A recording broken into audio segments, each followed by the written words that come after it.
Assalamualaikum warahmatullahi wabarakatuh. Kembali lagi dengan saya Alika Febria dari kelas 12 MIA 4. Kali ini saya akan sedikit menjelaskan tentang perjuangan menghadapi ancaman disintegrasi bangsa. Disintegrasi merupakan suatu keadaan yang tidak bersatu padu dalam menghilangkan keutuhan atau persatuan dan menyebabkan perpecahan. Ada 3 jenis konflik ancaman disintegrasi bangsa Indonesia. Yang pertama, konflik ideologi. Contoh kasusnya yaitu PKI Madiun, DI atau TEI, dan G30 SPKI. Yang kedua, konflik kenegaraan atau sistem pemerintahan. Contoh kasusnya yaitu PRRI atau Persemesta, persoalan negara, federal, dan BFO. Dan yang ketiga, yaitu konflik kepentingan atau ketentaraan. Contoh kasusnya yaitu konflik Andi Ajis, APRA, dan RMS. Dan yang selanjutnya, PKI Madiun. PKI Madiun berdiri tanggal 18 September 1948 dibentuk oleh PKI. Pemimpin pemberontakannya yaitu Amir Syarifuddin.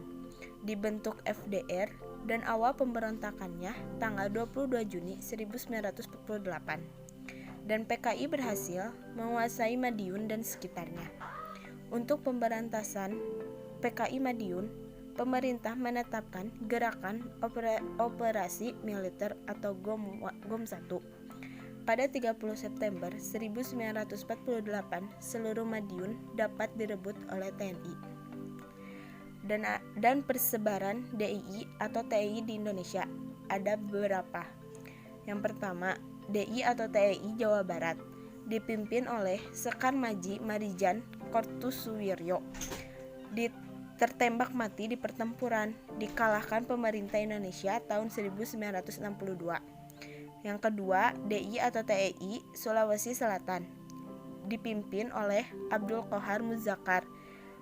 Tertembak mati di pertempuran, dikalahkan pemerintah Indonesia tahun 1963. Dan yang ketiga, DI atau TEI di Aceh dipimpin oleh Daud Bereh. Diampuni pemerintah, ditaklukkan pemerintah Indonesia tahun 1962. Yang keempat, DI atau TEI Jawa Tengah dipimpin oleh Amir Fattah. Menyerah karena kurang dukungan, dikalahkan pemerintah Indonesia tahun 1951. Peristiwa G30 SPKI tahun 1965. Upaya mengganti ideologi Pancasila dan menggulingkan pemerintah yang sah. Gerakan sekelompok militer menculik dan membunuh sejumlah perwira tinggi Angkatan Darat. Gerakan 30 September ini dipimpin oleh Letkol Untung atau Komandan Batalion 1 Cakra Birawa. Peristiwa konflik dan pergolakan yang berkaitan dengan kepentingan atau vested interest. Beberapa peristiwa konflik dan pergolakan yang berkaitan adalah 1. Pemberontakan APRA atau Angkatan Perang Ratu Adil.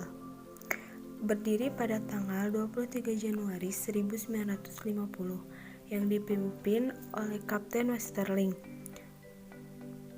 Tujuan pemberontakan ini untuk mempertahankan bentuk negara federal di Indonesia dan bermaksud mempertahankan kedudukan negara Indonesia. Dan tindakan APRA ini untuk menyerbu kota Bandung dengan 800 pasukan, mau menculik Sultan Hamengkubuwono IX, Ali Budiarjo, TB Simatupang. Dan yang kedua, pemberontakan peristiwa Andi Ajis. Pada tanggal 8 April 1950, pemerintah memberikan perintah kepada Andi Ajis bahwa setiap 4 kali 24 jam harus melaporkan diri atas perbuatannya. Tanggal 15 April 1950, Andi Ajis ditangkap dan diadili. Tanggal 5 Agustus 1950 terjadi pertempuran antara APRIS dan KNIL di Makassar. Tanggal 18 Agustus 1950 ada perundingan antara KNIL dan Indonesia dan diwakilkan oleh Kolonel A.E. Kawilarang atau pihak RI dan Mayor Jenderal Sevlar dari pihak KNIL. Hasil perundingannya setuju untuk menghentikan baku tembak.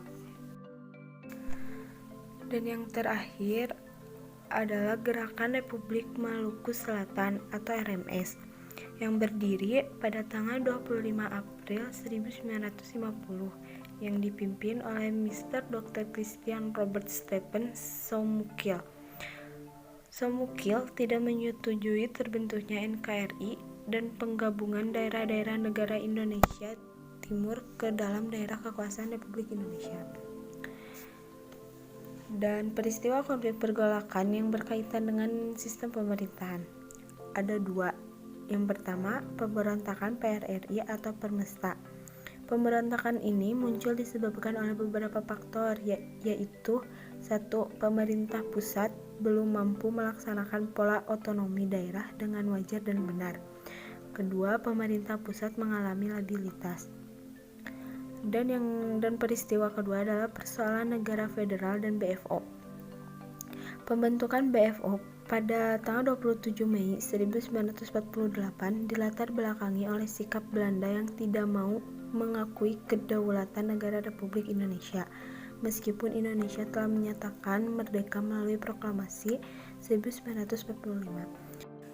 Sekian yang dapat saya berikan, semoga bermanfaat. Mohon maaf bila ada kesalahan. Wabillahi taufiq wal hidayah. Wassalamualaikum warahmatullahi wabarakatuh.